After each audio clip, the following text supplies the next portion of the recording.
الله هنقفل لكم. دي بتاع الدركسيون اهي، دي بتاع الدركسيون.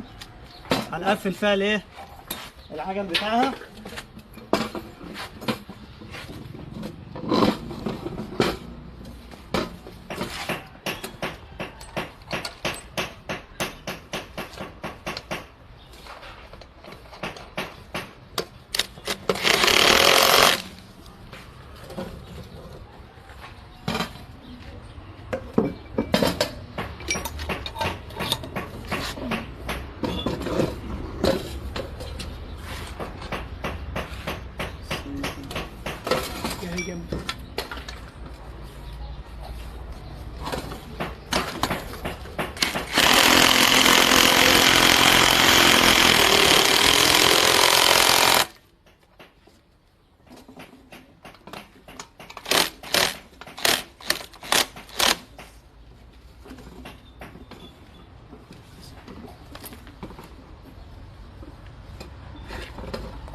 مع بعض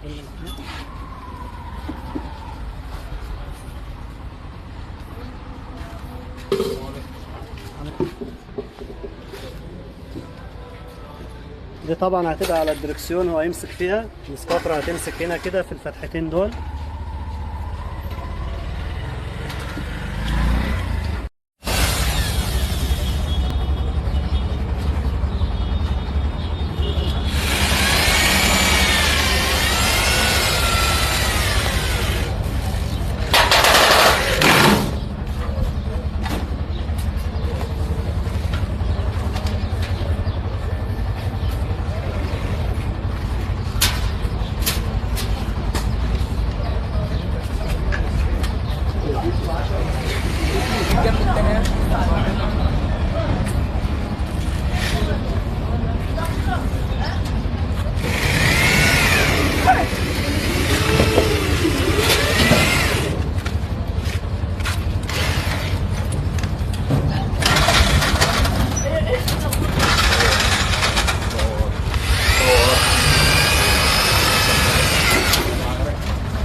لف يا المان.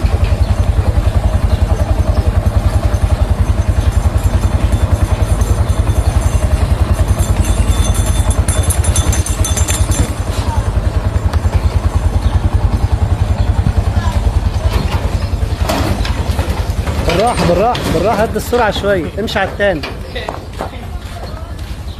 ارجع بقى مكانك.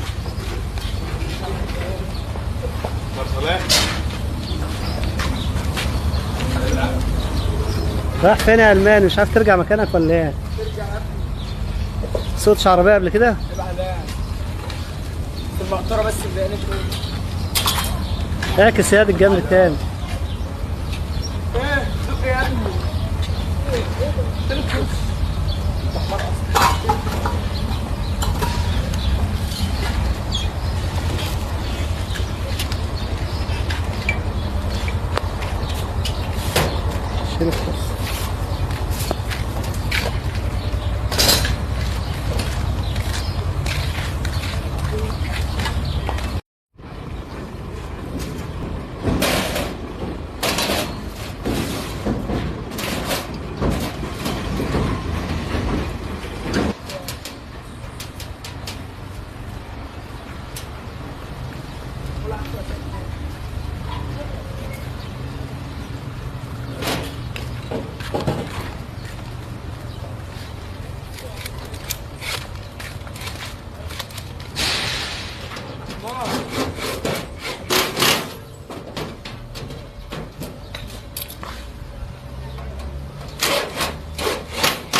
يلا يا الماني شبط يا الماني.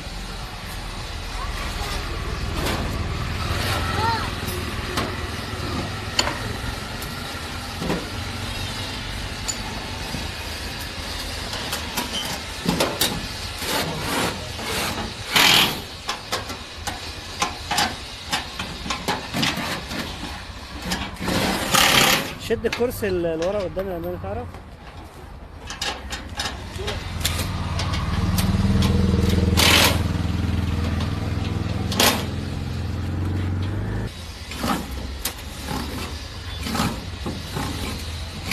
بس يلا.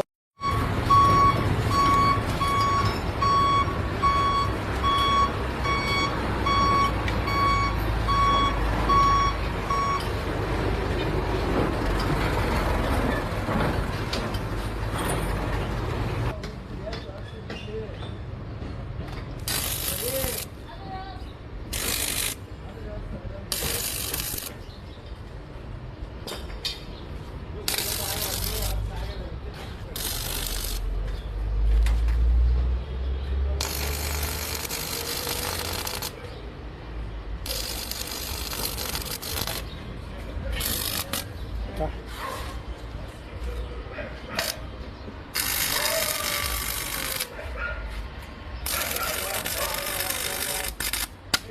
بس الحم الثانية.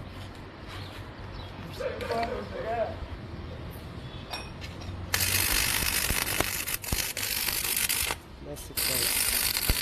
كفاية الماني هز. جمدت. خلاص تمام كده.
تبقى كرسي عريض او الكرسي ده.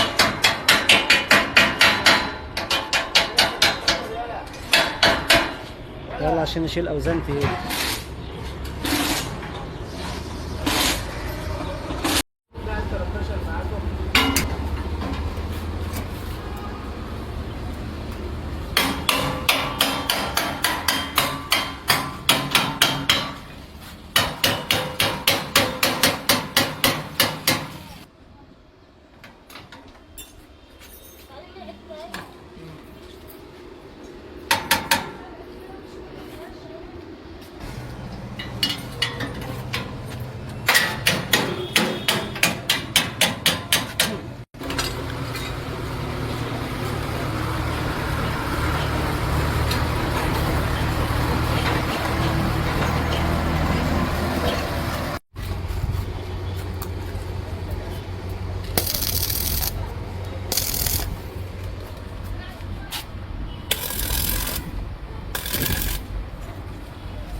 سلم.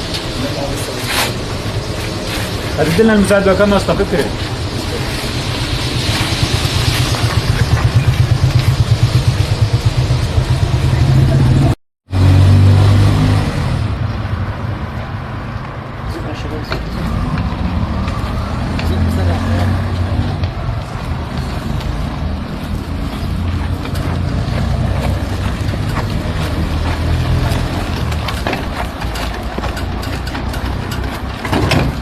دركسيون طبعا باور.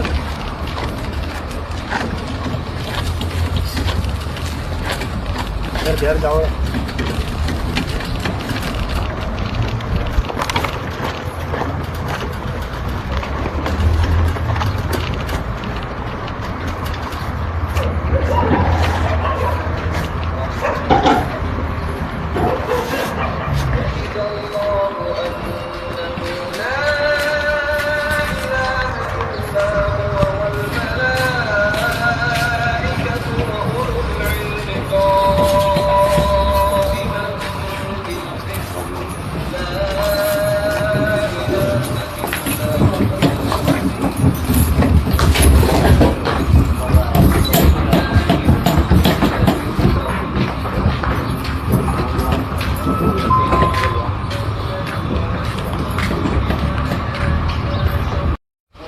خلاص احنا ركبنا عصاية طيارات اهي.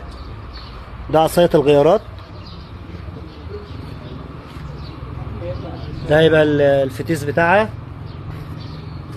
دي دواسة الدبرياج.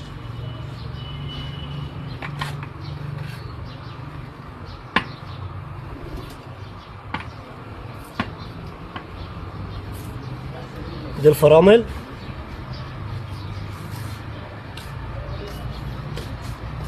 دي دواسة البنزين. بنزين وفرامل جنب بعض.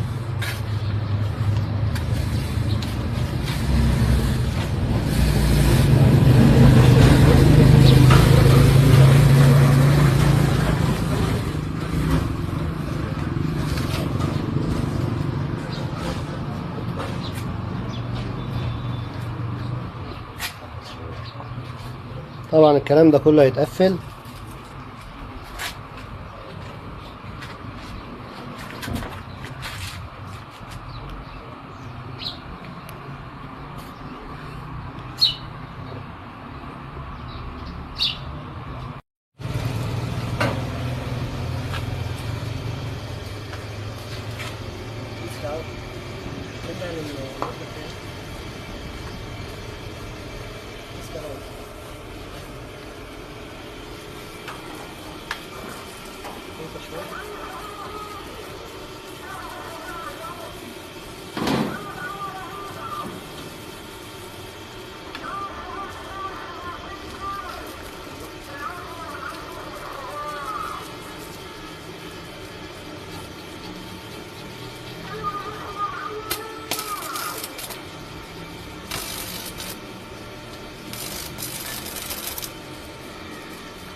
ده البرواز بتاع الازاز.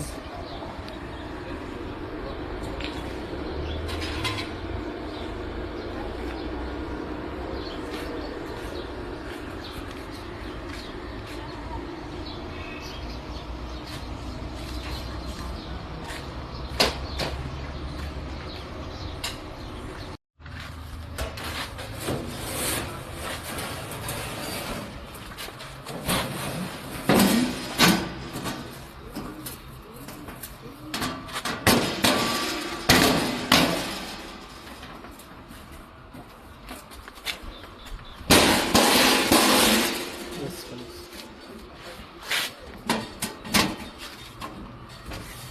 هي دي طبعا هتبقى الشنطة بتاعتها. دي طبعا لسه هتتقفل، هيبقى الوش هنا، وده هتبقى الشنطة بتاعتها.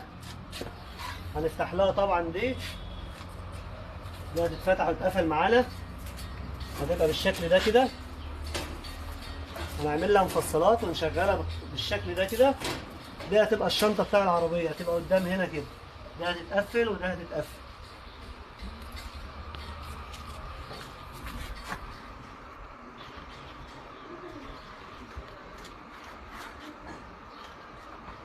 لازم العربية طبعا يبقى لها شنطة، مش هنعملها ورا، هنعملها قدام، عشان دي الموتور بتاعها هيبقى ورا، هنعمل شنطتها قدام.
والله لا لا يا اما سمان عندك يلا.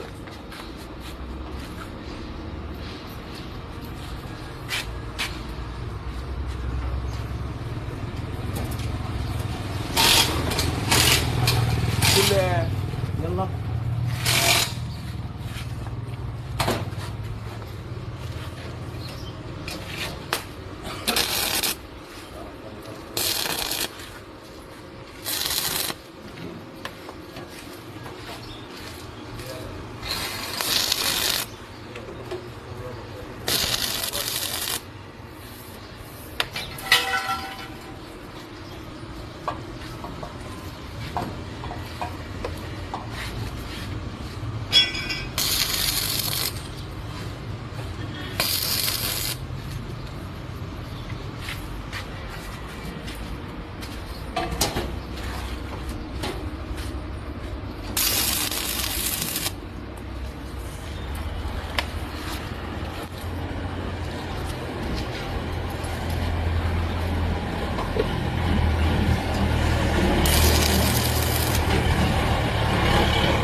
كده عملنا الجنب.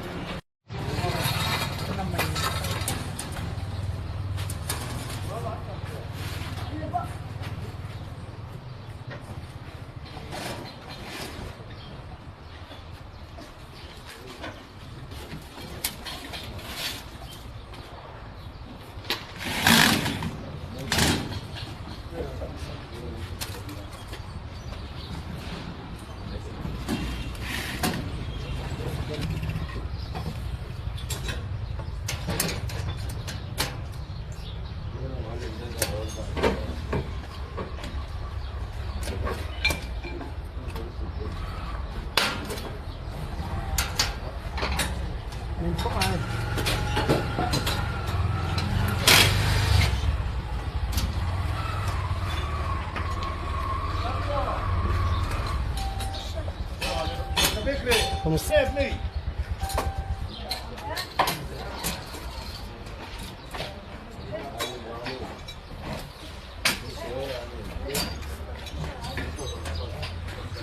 كده عملنا الباب بتاع الشنطة اهو. طبعا لسه هنقفلها من قدام. دي طبعا هتتقفل من هنا وده هتتقفل من هنا. دي كده بقت الشنطة بتاع العربية.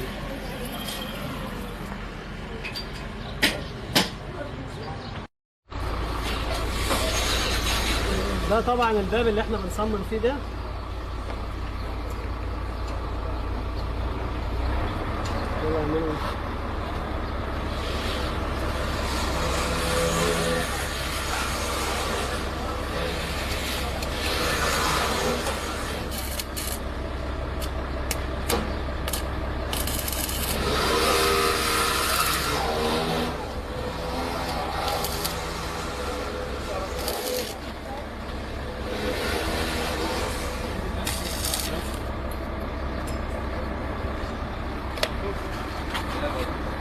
ده طبعا الباب اللي احنا بنصممه ده. ثانية واحدة. ده البرواز بتاع الباب اهو معانا اهو.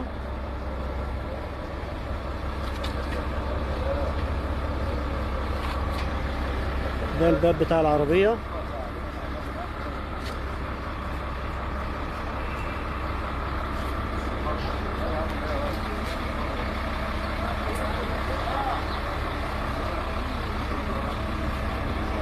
كده صممنا الباب، لسه هنقفله بقى صاج.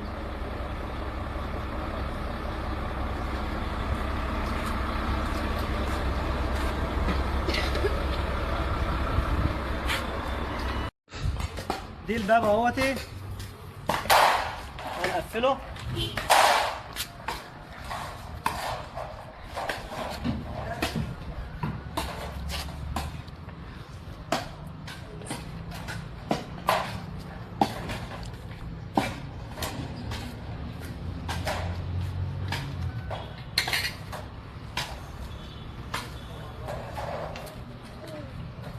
طبعا ده هتتقص ودي برضه هتتقص كده.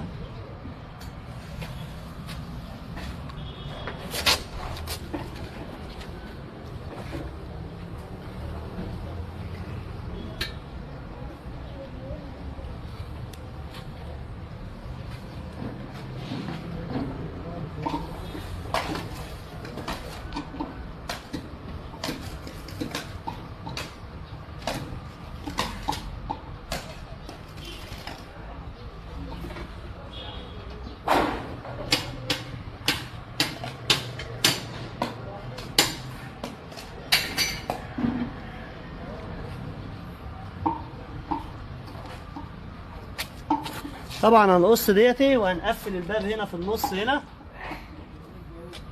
هنقصها طبعا ونرجع لكم تاني نشوفها وهي ايه متقفله.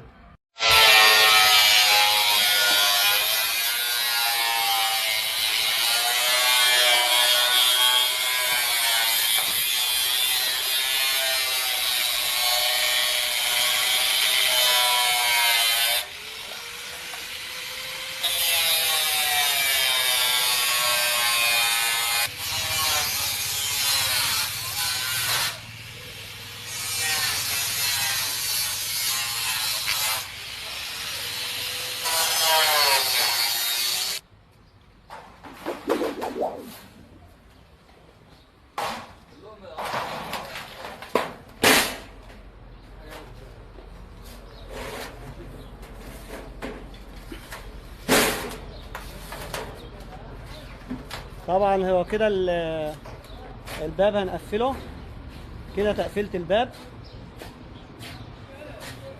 طبعا سايبينه بارز من هنا حوالي 3 سنتي من الجنب ده. دي مقصودة طبعا عشان ترد في القايم.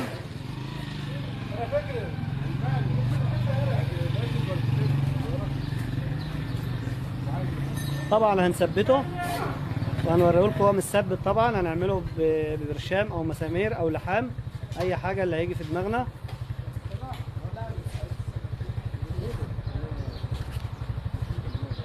الباب بتاعنا اهو خلص عملنا له الصاج بتاعه، هيتقفل طبعا فيها.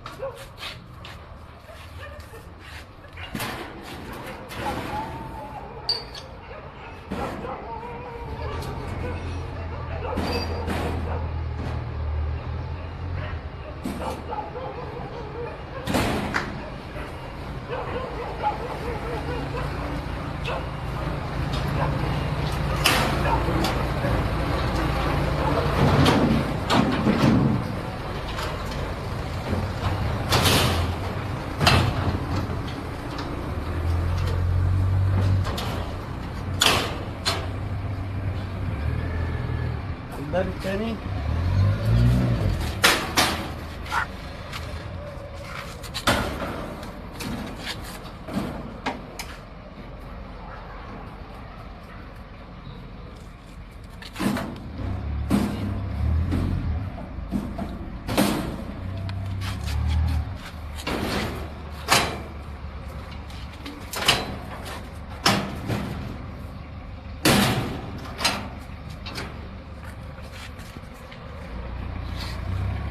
كده البابين ركبوا، باب يمين وباب شمال.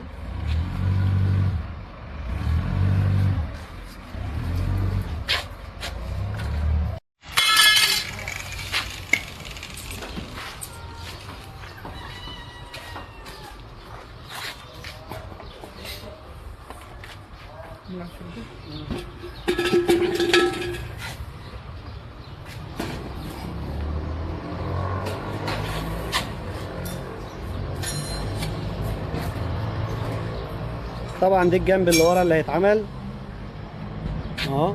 وطبعا عملنا الجنب التاني هيبقى نفس الشكل ده كده.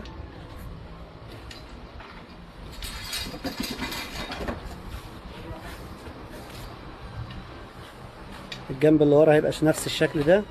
ده الجنب اليمين اهو، وده طبعا هنعمله الجنب الشمال. هنعلم عليه طبعا من جوه من هنا، هنرسم الرسمه بتاعتنا من جوه من هنا بالقلم، وبعد كده نقص على ايدينا.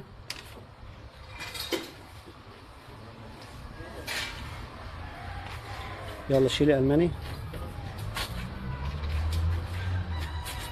هنعملها نفس الدورانات دي.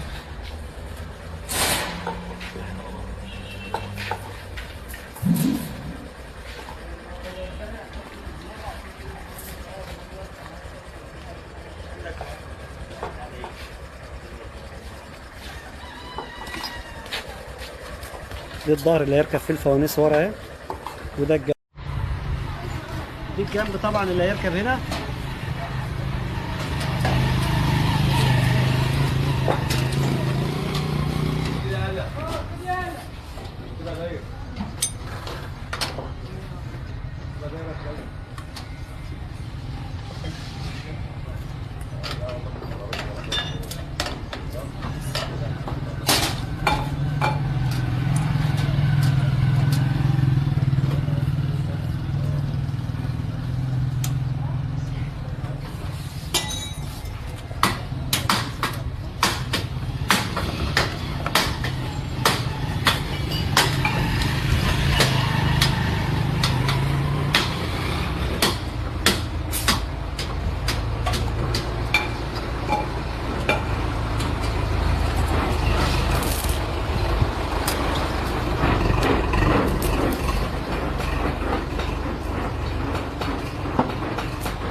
هنقفل بقى الفتحات دي اللي هي رفارف.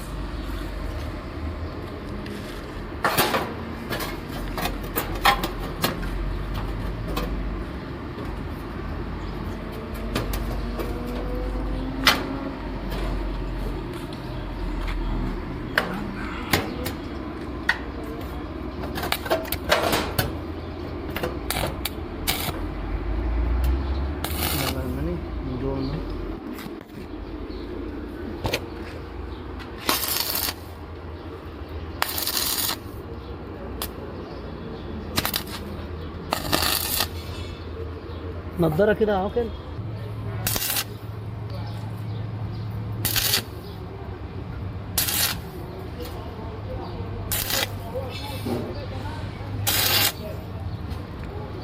طبعا دي الفجوه التانية اهي متقفله اهي. طبعا دي الوش بتاع العربيه اهو، عملنا له فتحات زي العربيه بالظبط للتهويه. ودي الفتحتين بتوع الفانوس، ودول ممكن نعمل عليهم فانوسين شبوره تحت، هنعملهم احتياطي كده. طبعا هيركبوا في وش العربيه كده بالشكل ده كده.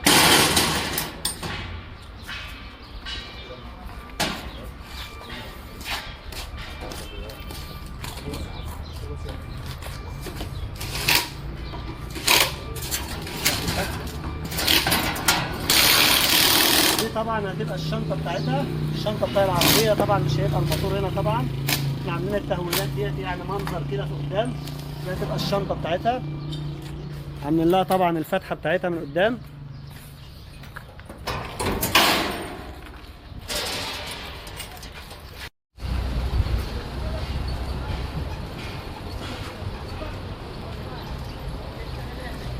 خلاص احنا قفلنا الوش كده قدام، شطبناه.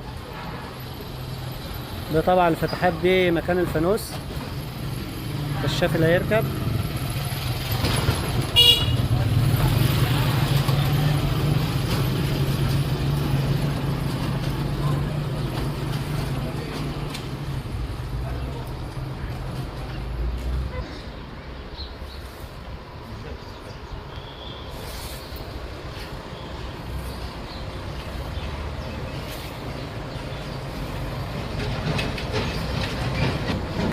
جزء البيبان اللي ورا الشطابهم اهم كمان هيركبوا دلوقتي.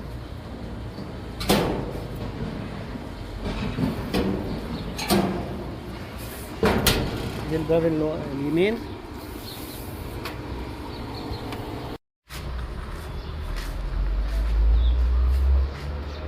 خلاص كده احنا عملنا الوش بتاعها وعملنا البيبان بتاعتها، خلصناها اهي. طبعا لسه الازاز طبعا مركبش، لسه بقى الباب الوراني هنعمل لها باب وراني.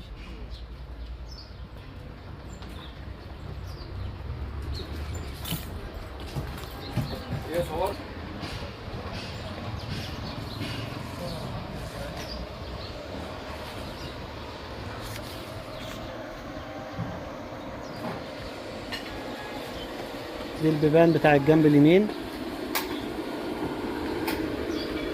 لسه معانا ايه الباب اللي ورا، لسه الباب اللي ورا هنقفله بالوقت حالا. دي البرواز بتاعه اهو.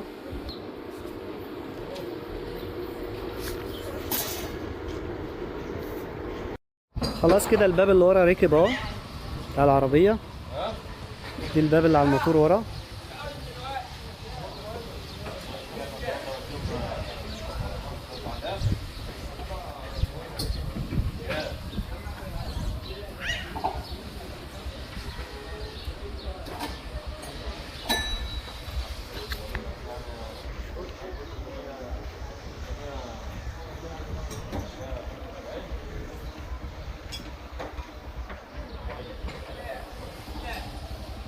ده الوش طبعا بتاعها بعد ما تقفل، لسه فيها تشطيبات بسيطة وان شاء الله هنشطبها ونرشها ونوري لكم الفينش بتاعها. طبعا كله هيظهر بعد الدهان.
الاكسدام الخلفي اهو هنقفله برضه.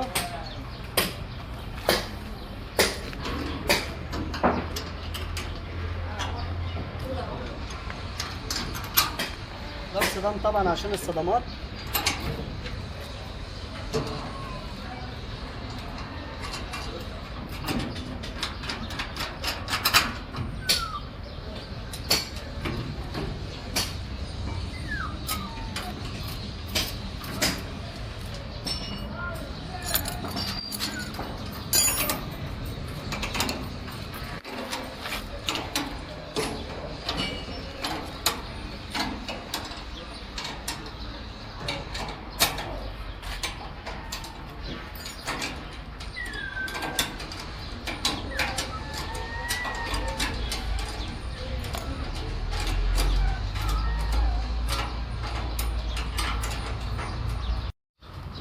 هي خلاص العربية كده يعتبر خلصت.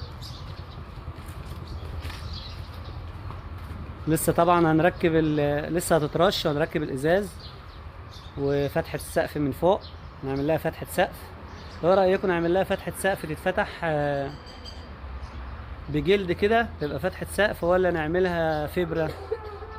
استناكم في التعليقات نعملها ايه الافضل، نخليها فتحة سقف ولا فبرة ثابتة؟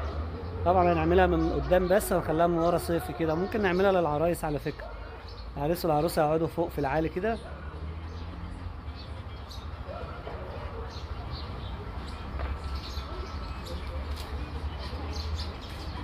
ده كده يعتبر في التشطيبات. هنوديها بقى تترش وتتظبط وهنوريها لكم طبعا بعد التشطيب.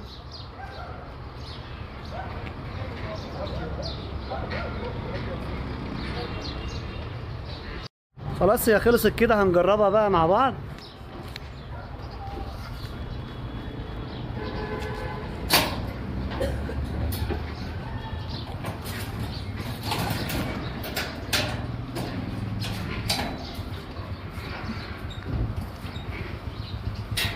بسم الله الرحمن الرحيم.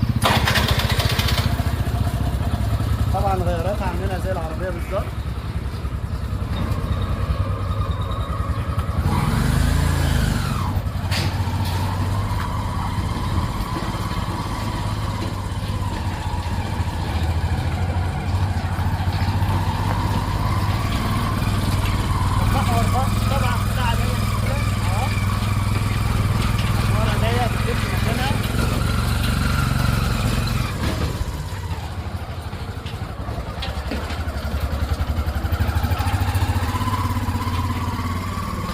ايه رايكم نعمل لها فتحه سقف ستاره ولا نعملها فتحه سقف زي العربيه صاج؟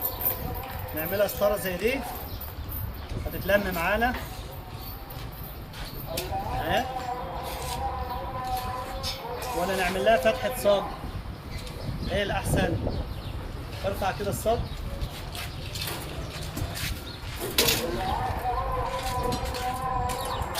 نعمل لها فتحه مثلا زي دي كده نقفلها ونعمل لها فتحه سقف زي العربيه بالظبط زي دي كده.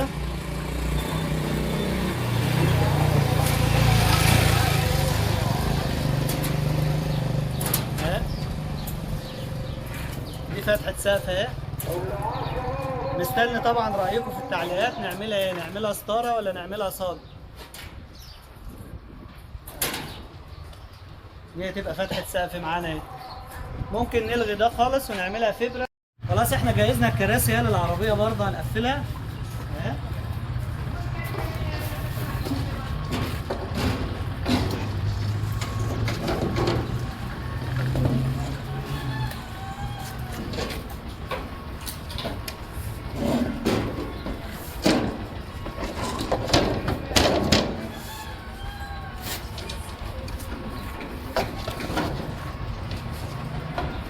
ده الظهر بتاع الكرسي، ودي طبعا القعدة، دي الجناب اهي.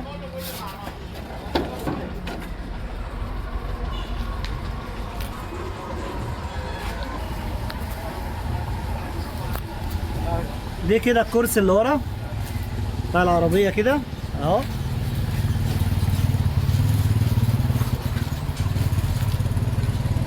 طبعا السقفية عملناها اهي اتلحمت. فتحة سقف من فوق.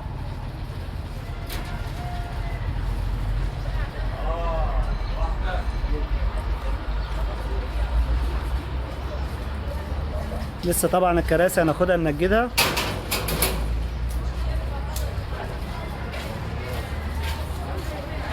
كتير بقول لك عامل لك صدام ده ليه في التعليقات، بقول لك شكله مش هيبقى حلو. لا ده شكله ظريف، وعاملينه كمان للرفع اهو، لو حبينا نرفعه من ورا ولا حاجه. والكوريك طبعا معانا العفريته بنرفع بيها اهي، عاملينه طبعا للرفع كمان. باي كوريك معاك هترفع بيه اهو، نرفع من الاكسدام اهو. برضه الاكسدام اللي قدام برضه عاملينه للرفع.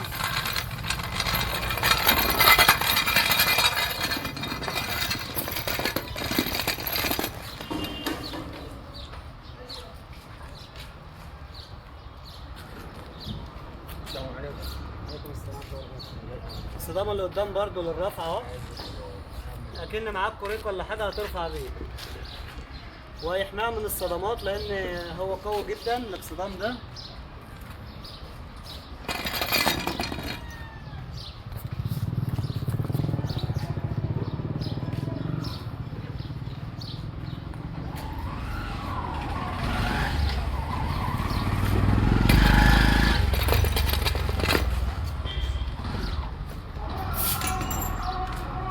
ان شاء الله نروح نفيش بقى كده يعتبر خلصت، هنروح نرشها ونفنشها بقى باذن الله.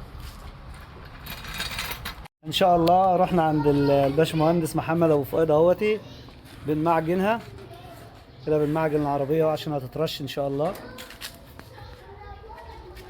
اهو.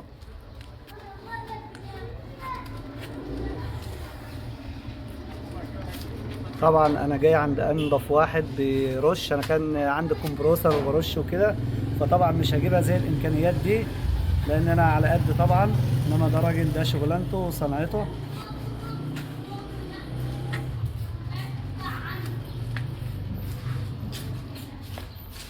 كده بنمعجن الحتت اللي هي فيها لحمات. طبعا الصاج ده مش هيتمعجن عشان ده صاج نضيف اهو.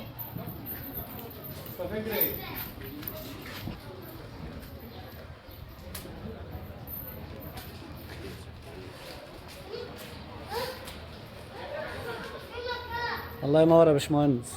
الله يخليك يا باشمهندس.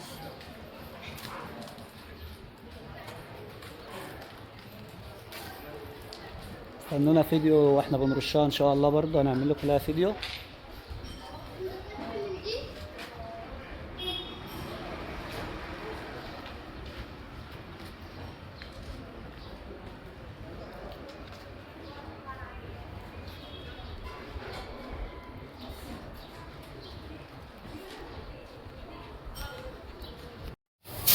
كده بنديلها وش البطانه اهو، اول وش بطانه ليها. طبعا هنعمل شغل عالي ان شاء الله، بطانه ورش مظبوط، هنعملها حاجه عاليه جدا.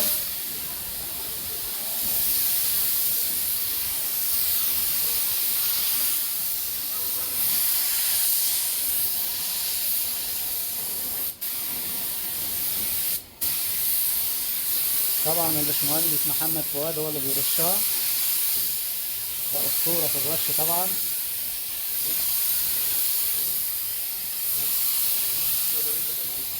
عيش تحديد بطانه جوه وبره.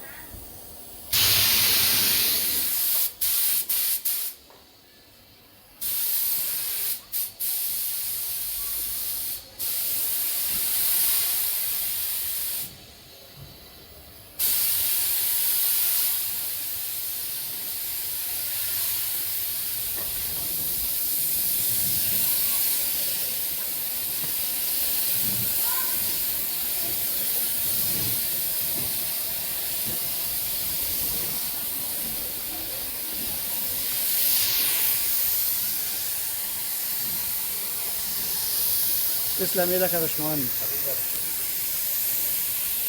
اهو ايه رايكم في اللون ده؟ لو قلنا لكم في الفيديو اللي فات حد يكتب لي في التعليقات ندهنها لون ايه؟ عملناه علم مصر عشان دي صناعة مصرية. يعني لو عجبكم الفيديو، يعني الناس تعمل مشاركة للفيديو عشان يوصل للناس كلها. طبعا انتوا عارفين ان التكاتك سعرها رفع، التكاتك سعرها رفع ومعلش موجودة منها، معلش بتنزل. فاحنا عملنا بديل التوك توك اهو، عربية حلوة هيبقى شكلها حلو في البلد عن التوك توك، باربع عجلات وامن عن التوك توك طبعا اهو. اترشت كلها طبعا النهارده اهو، والدواخل عندنا اهي، كله حاجة عالية.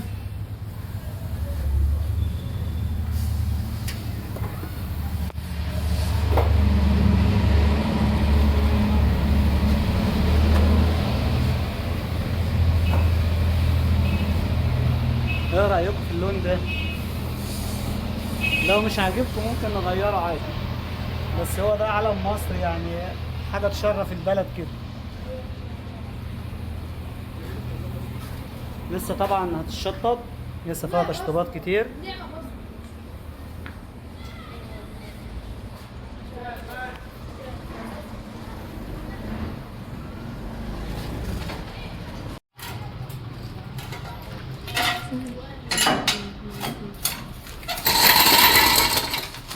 طبعا هنغير لها الاربع فرد بتاعها، هنحط لها فرد كاوتش جديده اهي.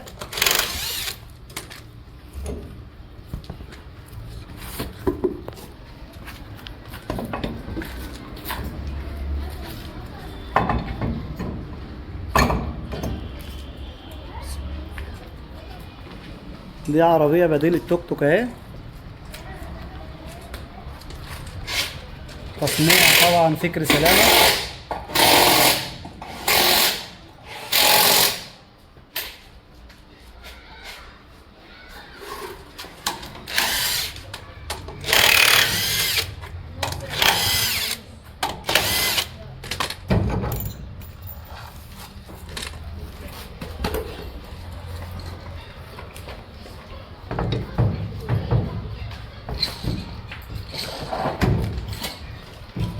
ارفع له بالعفريته، الفرد دي عاليه عن التانية.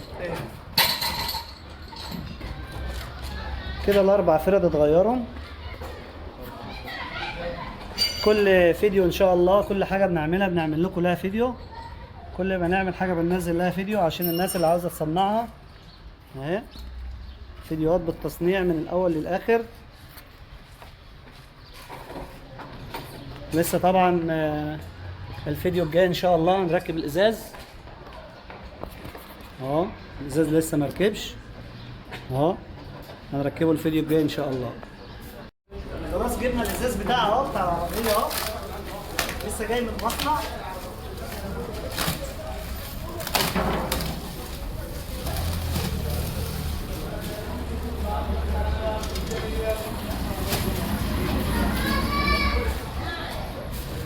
هنركبه بقى اهو.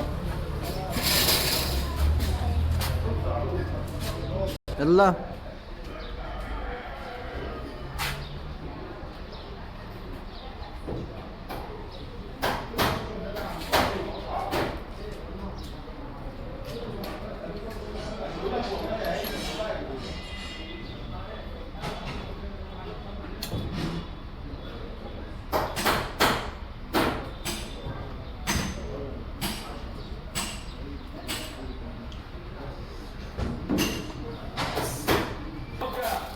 هو خلاص كده الازاز ركب اهو، عاملين له ازاز مخصوص في المصنع.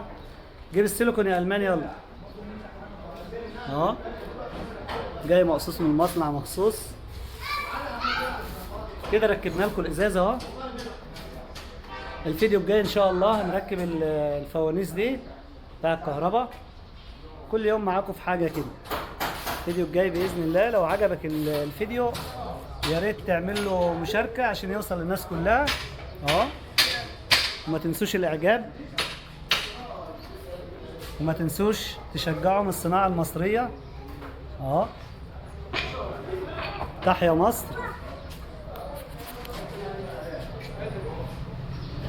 ركبنا الازاز اهو، الازاز ركب خلاص. هنبدا بقى نركب في الفوانيس دي اهي.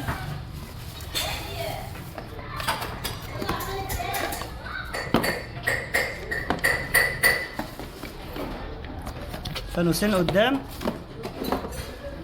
طبعا بيركبوا من جوه. هيبقى فانوس هنا كده وفانوس في الجنب التاني، وطبعا جايبين لها فوانيس ورا برضه بشكل تاني اهي.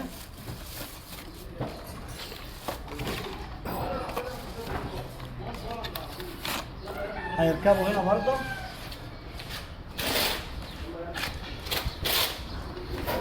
فوانيس مدوره اهي تركب طبعا من جوه، تبقى بالشكل ده كده.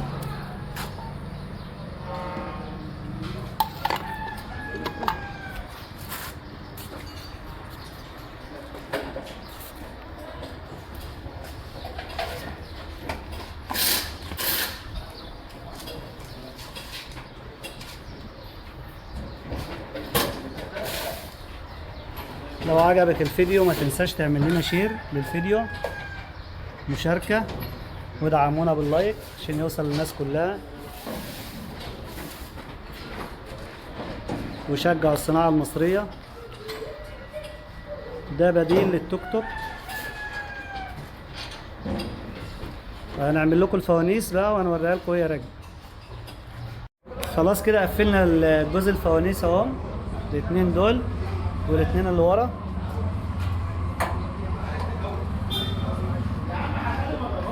فانوسين اللي ورا برضه ركبهم اهو، واحد يمين وواحد شمال.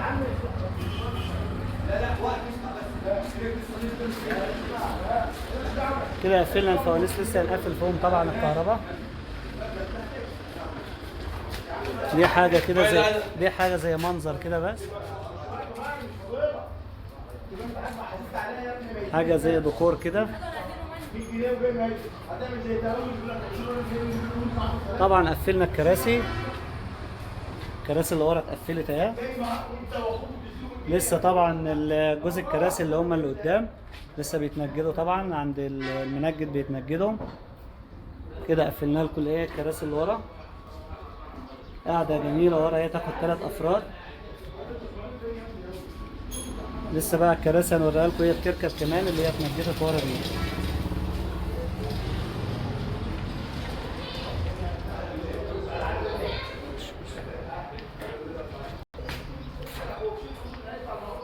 لسه ان شاء الله تقفيلات خفيفة كده بنعملها.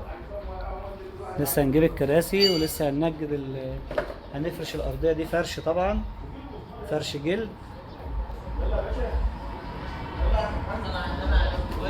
ولسه طبعا هنجيب نسرين نعلقهم هنا.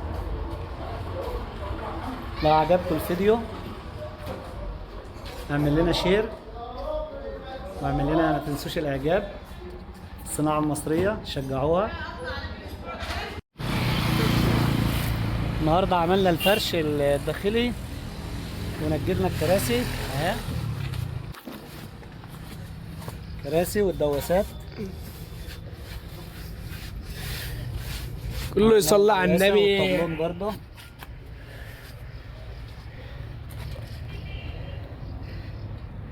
دواسات في الارضيات اهو، كل التنجيد اتعمل. طبعا ده عاملينه عند الاسطى وليد ميت حديد، عشان اللي عاوز ينجد عنده. ما شاء الله شغل عالي اهو. حيالنا الكراسي، الكراسي بتاعتها بقت جديده اهي ما شاء الله. الله ينور يا اسطى وليد. لا اي كلام، كله يصلي على النبي عشان يوصل للنبي. تصلي على النبي هتوصل للنبي.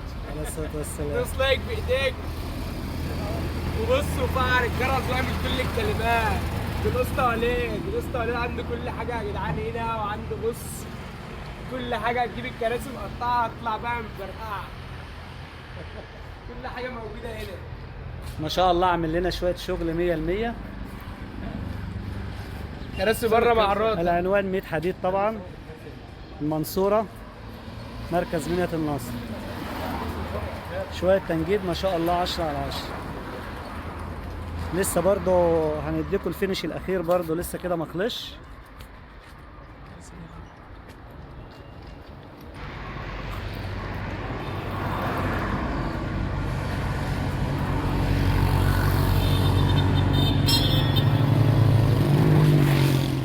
النهارده ان شاء الله هنوصل الضفيره بتاع الكهرباء. هنوصل كل حاجه في الدركسيون. جايب لنا ضفيره جديده اهي، الاسطى احمد ابو امين مشرفنا هنا النهارده. جايب اسطى لنا احمد ضفيره جديده. الكبير، افتح الضفيره يا اسطى احمد. انضف حاجه تجيلها يا اسطى احمد. طبعا انضف كهربائي عندنا في المنصوره هنا الاسطى احمد ابو امين.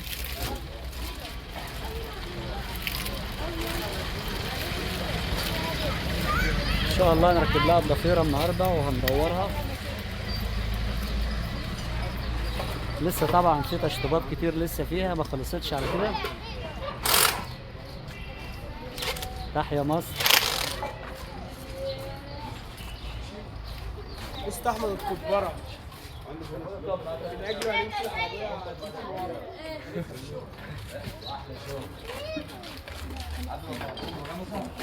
هذا طبعا هنوصل الضفيره برضو، هنوصل لكم هنعمل لكم فيديو برضو والاناره شغاله. كله هيركب في الطاره ان شاء الله يا اسطى احمد. ماشي ان شاء الله. ما تجيب لي السلوك اللي عنده في اللغايه.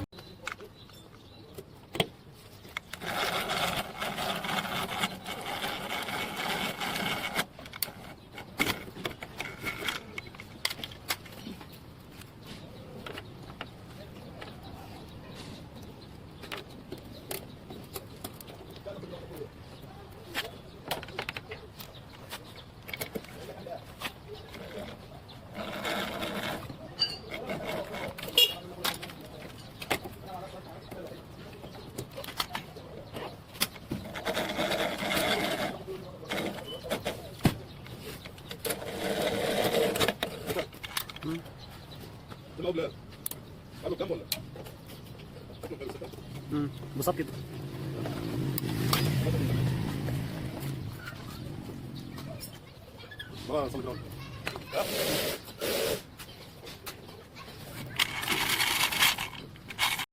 خلاص كده احنا وصلنا الكهرباء بتاعتها اهو. كده وصلنا الكهرباء بتاعتها. الله ينور يا اسطى احمد. تسلم ايدك يا حبيبي. اسطى احمد الكهربائي طبعا اللي منورنا هنا في ورشتنا النهارده، موصل لنا الكهرباء. الله ينور. شغل المارشاليه كده. اقفل.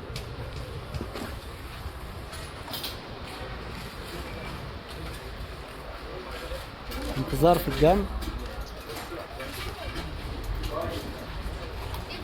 شغل النور العالي. قلب.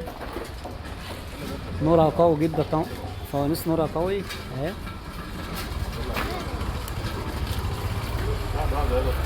اقفل. اسرج العالي. سيب بقى. لسه.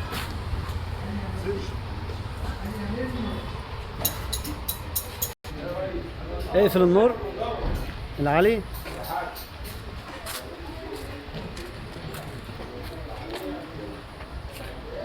طبعا كل حاجة التحكم كله في الطارة، الأنوار كلها في الطارة، كل حاجة التحكم في الطارة، لكنها طارة عربية بالظبط. هي عربية طبعا. استنونا إن شاء الله الفينش الأخير.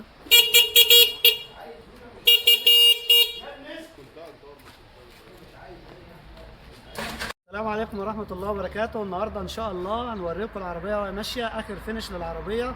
هنقص الشريط النهاردة. وليد عاوز يحس باللحظة دي وعاوز يقص هو الشريط. يلا يا وليد. ده وليد فكري طبعا، هو اللي هيقص معانا الشريط. برافو عليك. هنخش بقى على العربية اهي، عربية تصنيع. دي آخر فينش طبعا عندنا العربية اهو. على الله يعجبكم. دي صناعة مصرية، صناعة محلية، تصنيع داخل ورشتي بدون مجهود، بدون ورش، بدون تصنيعات حاجات حديثة. كل حاجة يدوية، مصنعة يدوي، كل حاجة عاملها على ايدي، كل حاجة تانية صناعة على ايدي، مفيش اي مصنع عمل لي حاجة، مجهود ذاتي. حاجات بسيطة طبعا. انتوا عارفين التكاتك طبعا سعرها رفع عدى 200,000 جنيه وما عادش بتنزل استيراد. فاحنا قلنا نصمم عربيه بديل التوك توك، على الله تعجبكم، حاجه تصنيع مصري اهيتي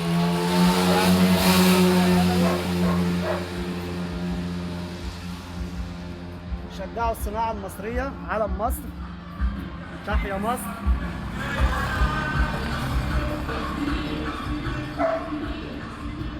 طبعا ده صاج محمل اجمل من صاج العربيات. طبعا العربيه مثلا ممكن ربع ملي، دي ملي ونص، حاجات كلها محمله عشان تستحمل. طبعا منزل لكم قبل كده فيديوهات صغيره بالتصنيع عشان اللي عاوز يصنع. منزل لكم جميع الفيديوهات بالتصنيع بالتفصيل بالظبط عشان اللي عاوز يصنع عربيه زي دي يصنعها. طبعا مفيش حد بينزل التصنيع، كله بينزل الفينش بس، لا انا بنزل لكم تصنيع كل حاجه عشان الناس تعرف الحاجات دي بتتصنع ازاي وبتتعمل ازاي. اهو فيها 4 بيبان،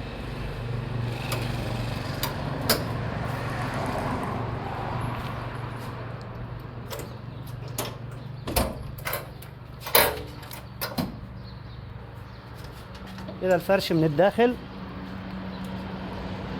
اهو. طبعا زي العربيه بالظبط، دركسيون ودركسيون مسوجر برضه اهو.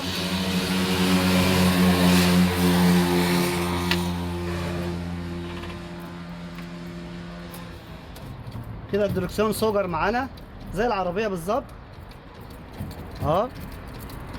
لازم عشان تفك المسوجر ده تحط المفتاح فيها.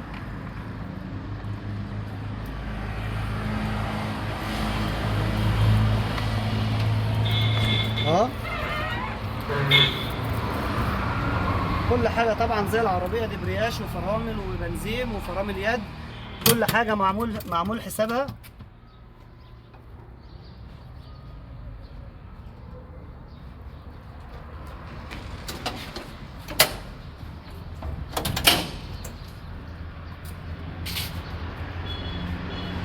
شجعوا الصناعه المصريه. دي طبعا اول عربيه صنعها في ورشتي. طبعا الورشه في الدقهليه ان شاء الله في ميت الخولي مؤمن، مركز منية النصر. ورشه بسيطه بصنع كل حاجه على ايدي. فيها شنطه برضو قدام هنا اهي، فيها شنطه هنا برضو زي العربيه بالظبط.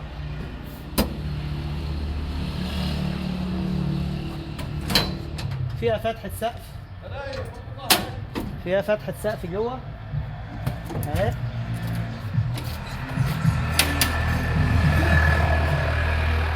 زي العربية بالظبط.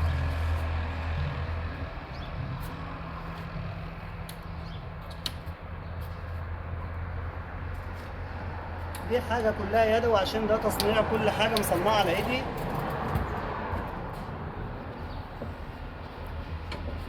طبعا ده مش شغل مصنع، ده شغل يدوي، كل حاجة عاملها على ايدي، الصاج وجميع كل حاجة فيها بدون دعم من اي حد او بدون دعم من مصنع او اي حاجة.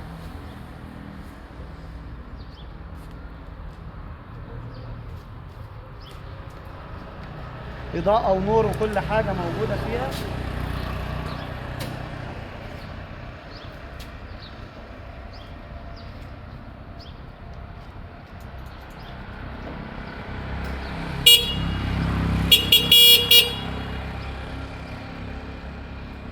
كل التحكم في الطارة طبعا زي العربية بالظبط، على مساعدين من قدام، 2 مساعد قدام و2 مساعد ورا، اسقاطرة للدركسيون عشان يبقى خفيف زي العربية بالظبط.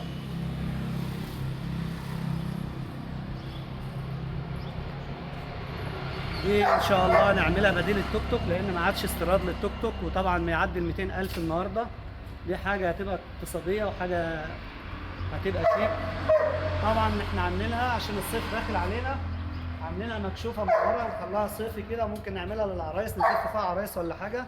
عاملين طبعا هنا عاملين تجهيزه طبعا هنا اهو، صواميل وحاجات عشان يتربط فيها مسامير للتقفيله في الشتاء. عاملين لها تقفيله من ورا كده زي الكاريتا كده تفتح وتقفل، عاملين لها كل التجهيزات ورا اهي. احنا عاملينها عشان الصيف داخل علينا، عاملينها صيفي كده تبقى للافراح والحاجات دي.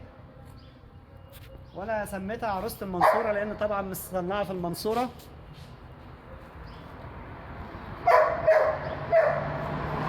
هنطلع بقى نجربها لكم مع بعض كده.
ايه رايكم في الشغل ده؟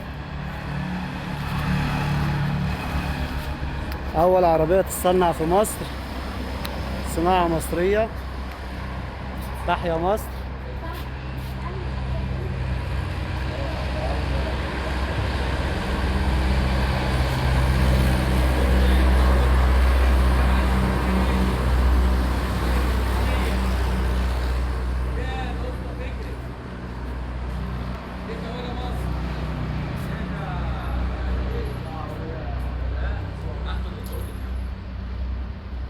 عندنا خواجات.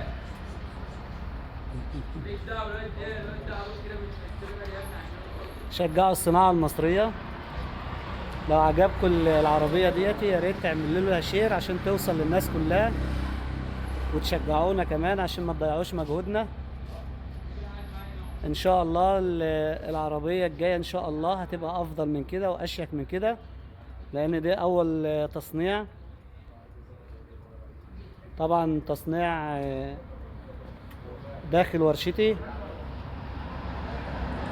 بدون مجهود من اي حد.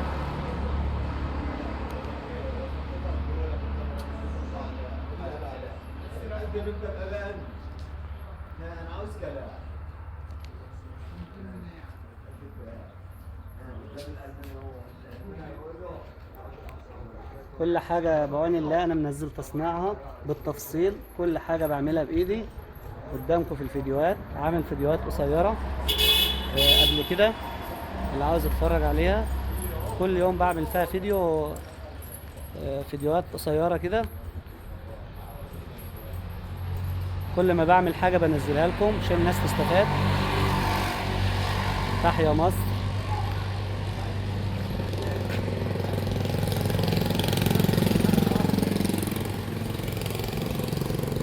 ما لقيتش لون احلى من كده طبعا.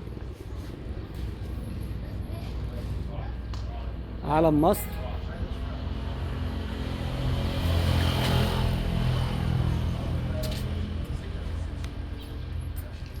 طبعا بتاخد 5 افراد، 3 ورا و2 قدام.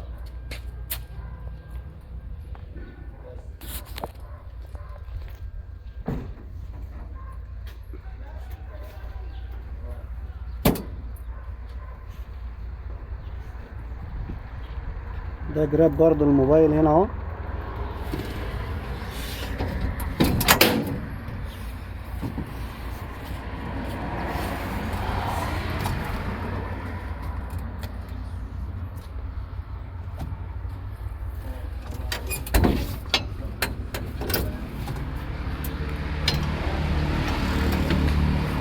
كل الانوار، كل حاجه تحكم في الطاره زي العربيه بالظبط.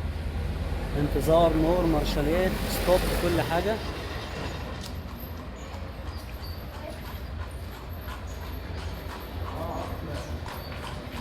استنونا الجديد ان شاء الله في الفيديوهات الجايه. استنونا العربيه الحديثه. ناويين نعمل عربيه حديثه بقى. دي طبعا بالمجهودات اللي موجوده عندي، يعني الحاجه اللي موجوده عندي في الورشه بشتغل بيها عشان ما اكلفش نفسي.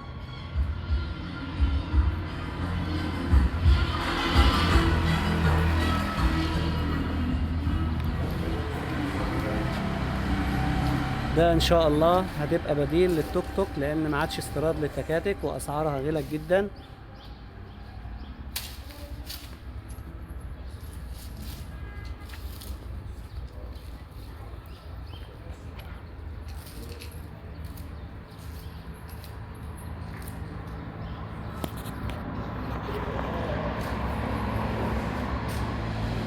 ما تنسوش تعملوا مشاركة عشان توصل للناس كلها.